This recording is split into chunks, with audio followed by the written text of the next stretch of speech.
Hi, welcome to how to evaluate triple integrals with cylindrical coordinates. And so what we're going to do is we're just going to base everything off of our cylindrical coordinate system, and not much is going to change.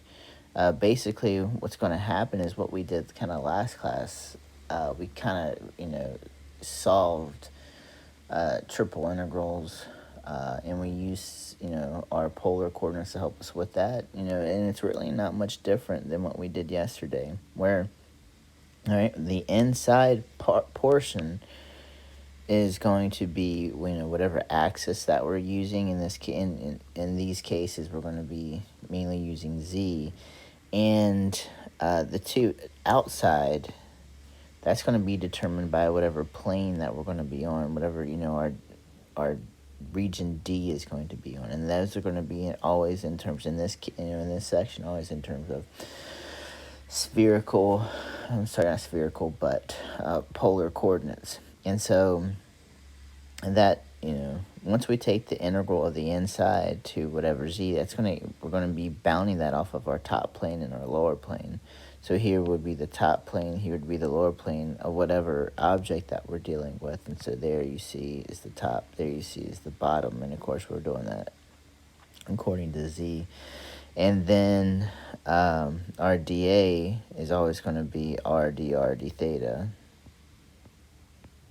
because that's going to be, we're doing the double integral now.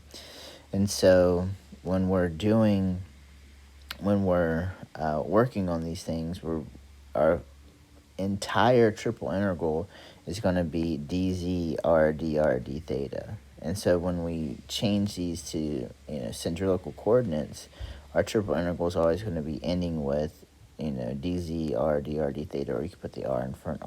You should put the r in front. R dz d theta. All right, and so this is what it's going to look like, where f is just the function, and then our outside integral will always be theta, our middle integral will always be r, and our inside integral will always be z. All right, so this is, it just says that's the formula. Okay, so example 5, evaluate the triple integral z dv, where E is enclosed by the paraboloid z equals x squared plus y squared, and the plane z equals 4. All right, and so I'm just going to draw really quick what we're dealing with.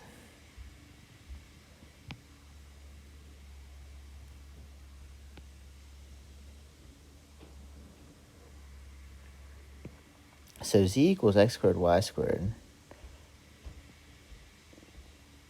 Well, let me make that a little bit wider. Okay, I held it there too long.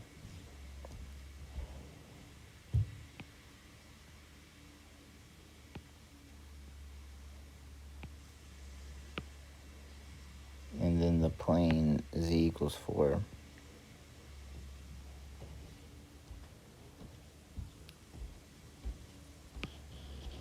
And so where they intersect is going to be, this is not a very pretty picture.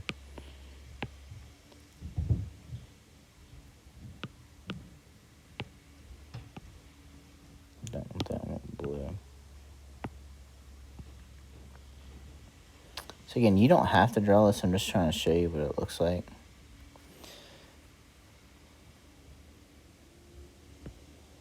And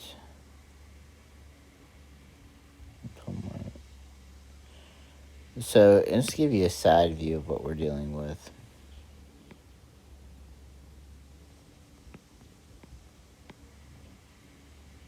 That's z equals 4.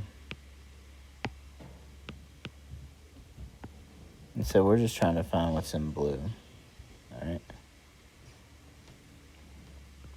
Where this is the equation z equals x squared plus y squared. Again, there's parts coming up in front and then parts going up in the back as well. All right. So this is what we're dealing with. This will help me define the region. You didn't really need to draw this, and so I'm going to show you well, I'm going to show you why I am going to show you why. I'm just going to go ahead and actually do the integral. So from this, we can say, okay, this top part right here is going to be the cylindrical part. This top part right there, that's going to be the cylindrical part. So I can, define the outside integral. So that's going to go from 0 to 2 pi because it's going to give me a full circle. Where, the plane and my paraboloid, where they intersect, that's going to be the radius, and the radius is going to be a distance from 0 to 2. How do I know this? Again, you could set the two z's equal to each other and have x squared plus y squared equals 4. And you can see it there, or you can say, oh, r squared is equal to 4. And that will give you what the radius should be. So 0 to 2. And then what is the lower function is z equals x squared plus y squared. But we could just change that to r squared, and then the top portion is z equals 4, and we can just go ahead and keep that z equals 4.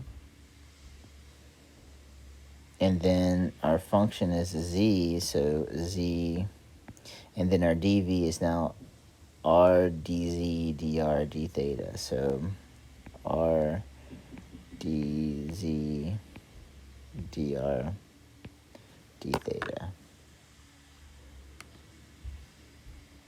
All right, so let's go ahead and now solve it. So we're going to start with the z. So we're going to go ahead and integrate z. When we integrate z, that's just going to give us 1/2 rz squared. So we have, let me just put this right here. So 0 to 2 pi, 0 to 2, 1/2 r z squared, r squared 4, dr d theta. Let's go ahead and plug in. So 0 to pi, 0 to 2. Plug in 4 first. We're going to get 4 squared, 16 divided by 2, 8. So 8r minus r squared squared to the 4th, r to the 5th. So 1/2 r to the 5th.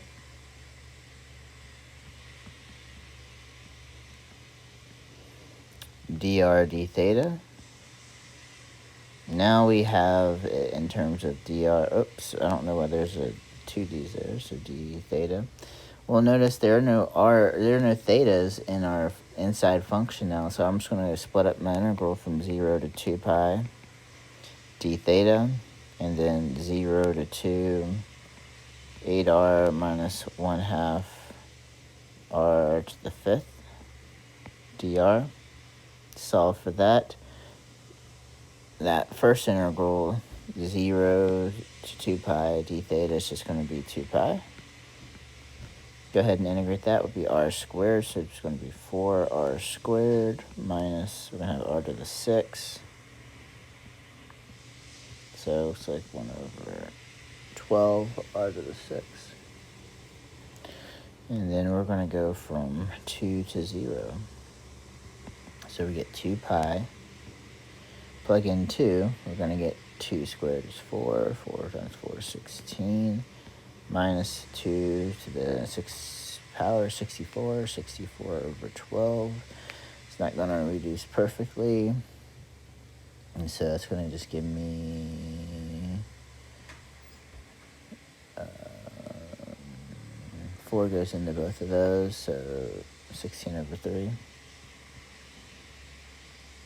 And then we have minus 0. And so we'll just go ahead and combine our like terms, multiply by 2, and we get 64